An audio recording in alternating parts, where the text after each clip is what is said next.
El doctor Pablo Amair se desempeña como profesor del posgrado de nefrología de la Universidad de Caracas, Venezuela, y como nefrólogo en el Hospital Universitario de dicha universidad. Es miembro activo de sociedades de nefrología latinoamericanas y cuenta con amplia experiencia y numerosas publicaciones en el tema a tratar hoy, el síndrome cardiorrenal.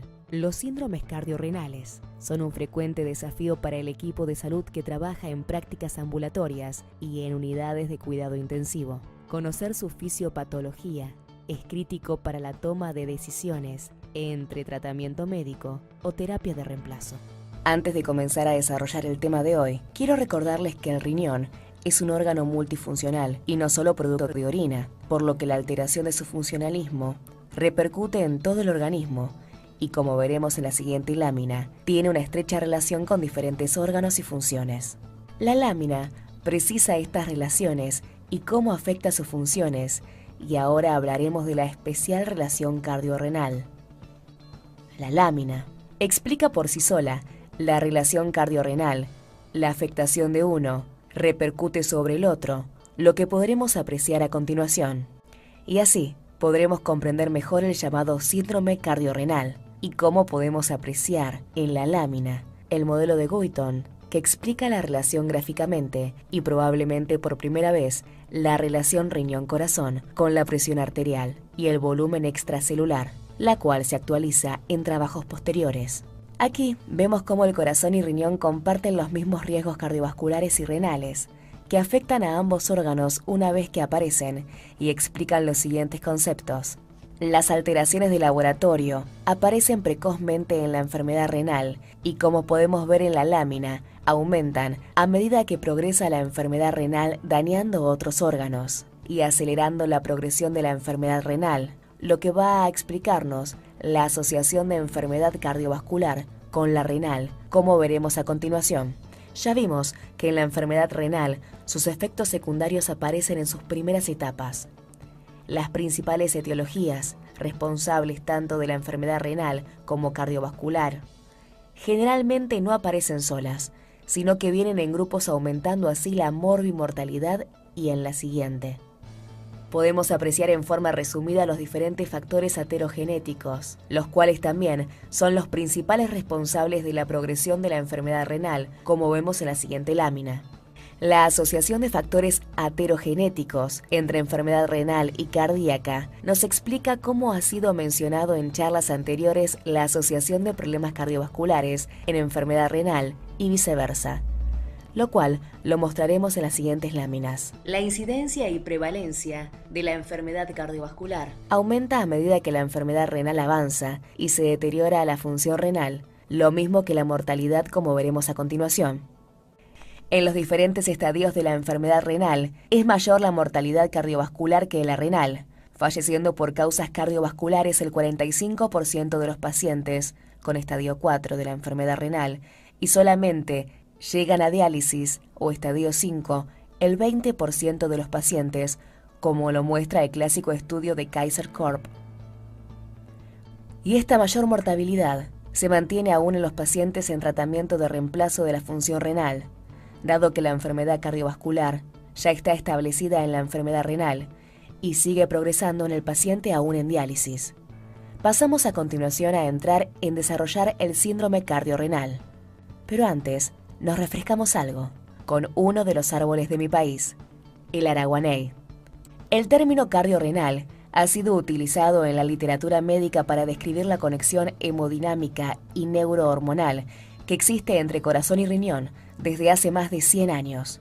Incluso el servicio del Dr. John P. Merrill de Boston se llamaba Servicio Cardiorrenal, y también Dr. Tobli, desde Argentina, comenzó a utilizar el término síndrome cardiorrenal anemia, que no tuvo mucha aceptación, quedando como definición la escrita aquí, y se difunde y se acepta en la literatura la definición y clasificación en 5 tipos del síndrome cardiorrenal, propuesto por el Dr. Claudio Ronco, de Vicenza, Italia, como veremos a continuación. Aquí podemos ver los 5 tipos de síndrome cardiorrenal propuesto por el Dr. Ronco. Lo divide en agudos 1 y 3, crónicos 2 y 4, y 1, el 5, que lo denomina secundario. Seguidamente revisaremos cada uno de los tipos sin discutir a fondo cada lámina, por lo limitado del tiempo disponible, pero se puede ver claramente los mecanismos envueltos en la interrelación corazón-riñón o viceversa. El tipo 1 es cuando un evento agudo cardíaco que produce disfunción aguda en el riñón, al que considera como receptor de las alteraciones secundarias que producen el corazón agudamente enfermo, como se aprecia en la lámina. En la siguiente, veremos el tipo 2, denominado síndrome cardiorrenal crónico, donde la enfermedad cardíaca crónica deteriora progresivamente al riñón, e igualmente el riñón, al enfermarse progresivamente, deteriora más al corazón. El tipo 3 es el renocardíaco agudo, siendo el opuesto del tipo 1, ya que la disfunción renal aguda altera el funcionalismo cardíaco también en forma aguda. El tipo 4 es el renocardíaco crónico y se muestra como cada etapa de la enfermedad renal va influyendo sobre el corazón, produciendo una enfermedad cardíaca crónica. Es el último tipo, y es cuando enfermedades sistemáticas, como diabetes y otras, dañan simultáneamente a ambos órganos, que es lo que observamos con más frecuencia, ya que los episodios agudos, iniciados como insuficiencia cardíaca o renal, por lo general son secundarios a enfermedades sistemáticas. A continuación, discutiremos el por qué parece que clasificar en 5 grupos al síndrome cardiorrenal complica más la aproximación al manejo de la enfermedad renal y cardíaca, las cuales tienen etiologías comunes y evolucionan en forma simultánea. Como hemos podido ver en las láminas anteriores, todos los cuadros son muy similares, en especial en los efectos secundarios de la cardiopatía o la nefropatía. En esta lámina de un trabajo anterior a la clasificación del Dr. Ronco, vemos cómo la alteración de la función renal por diversas etiologías llevan al daño cardíaco y se establece el así llamado síndrome cardiorrenal, que puede presentarse en forma aguda o crónica, como vemos también en la siguiente lámina. En las siguientes láminas vemos cómo la hipertensión arterial y la diabetes mellitus afectan al corazón y al riñón en forma simultánea. Vemos aquí cómo se afecta al riñón según los diferentes niveles de la tensión arterial, y se sabe que la hipertensión es una causa frecuente de la aparición de la enfermedad cardiovascular. Asimismo, la diabetes, que se considera una epidemia global, produce también daño cardíaco y renal, como vemos en esta lámina de hace varios años de pacientes seguidos en una consulta de Venezuela. Las principales etiologías para llegar a diálisis son la diabetes mellitus, hipertensión arterial y repetimos, son las más frecuentes también para la aparición de cardiopatía.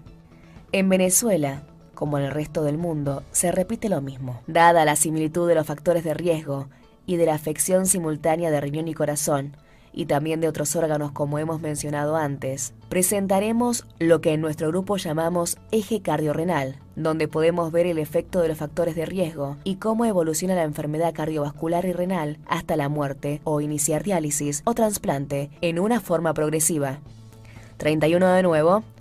Por lo tanto, el planteamiento que hace nuestro grupo es de abordar en forma simultánea la enfermedad cardíaca y renal, tratando adecuadamente los factores de riesgo para evitar su progresión y hacer así una verdadera prevención primaria, y si no se puede, hacerlo antes de que avancen las lesiones y prevenir ya en forma secundaria alteraciones que pueden ser reversibles, porque en etapas avanzadas no nos queda sino hacer tratamientos paliativos hasta llegar al empleo de la diálisis en caso de la enfermedad renal o trasplante tanto para corazón como riñón. El esquema anterior de evaluación integral se recomienda aún para los pacientes en diálisis, ya que las complicaciones cardiovasculares son muy frecuentes, especialmente el edema agudo pulmonar, como podemos apreciar en la lámina.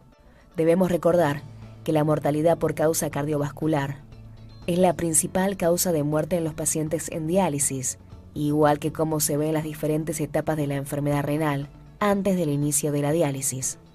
Todo lo expuesto anteriormente apoya el lema del Día Internacional del Riñón del 2015. Concluimos con las siguientes recomendaciones. Los mecanismos de daño cardiovascular en la enfermedad renal crónica se van asociando a múltiples factores a medida que desciende el filtrado glomerular y aumentan al iniciar el reemplazo de la función renal.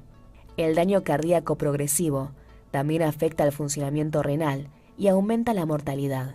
Se deben corregir todos los factores desde los inicios de la ERC para reducir la mortalidad por causa cardiovascular, y en especial vamos a insistir en la siguiente lámina.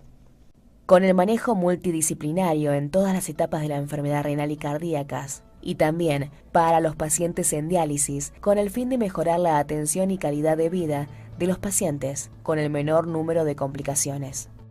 Concluyo con esta lámina, donde podemos ver a mi hija y al fondo de Autana, una montaña mágica en el estado Amazonas de mi país.